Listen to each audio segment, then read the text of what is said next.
యోహాను రాసిన పత్రిక 3వ అధ్యాయం 10వ వచనం అండి. మొదటి పత్రిక.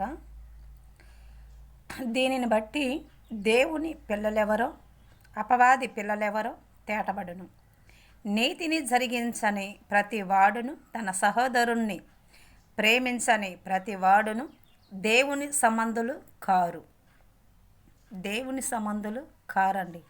నేను దేవుణ్ణి ప్రేమిస్తున్నాను, దేవుడితో అంటుకట్టబడి ఉన్నాను అంటారు, కానీ వారిలో దేవుని బీజం లేదు, ఆయన మనసు లేదని అర్థమిస్తుంది.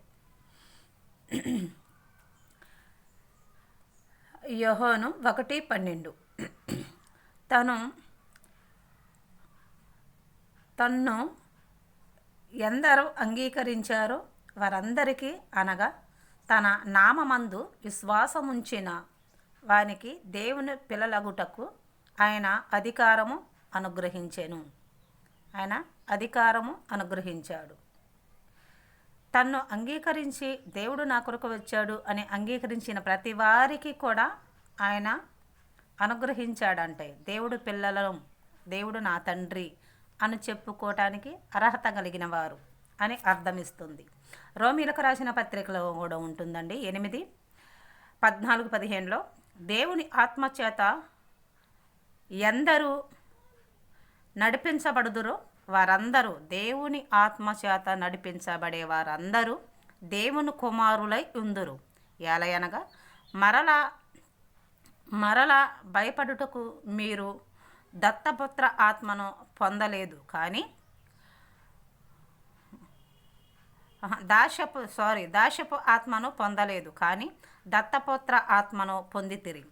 ఆ ఆత్మ కలిగిన వారమై మనము అబ్బా తండ్రి అని మొరపెట్టుస్తున్నాము. కొంతమంది ఇప్పుడు సేవ ఎట్లా ఉంది, చాలామంది అండి కడుపుకు మాత్రమే సేవ చేసేవారిలా ఉన్నారు, కడుపు నింపుకోవటానికి సేవ చేసేవారిలా ఉన్నారు. ఇది ఖచ్చితం. చాలామంది సరి చేసుకుంటే చాలా బెటర్. అమెన్.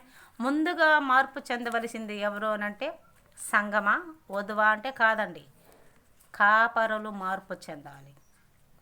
గద్దెంపు వాకు వీళ్ళు చెప్పరు. ఎవరన్నా మంచి పేరేపన కలిగిన వాళ్ళు చెప్తున్నా కూడా అడ్డుపుల్ల వేసేది ఎవరు అనంటే కాపరులే.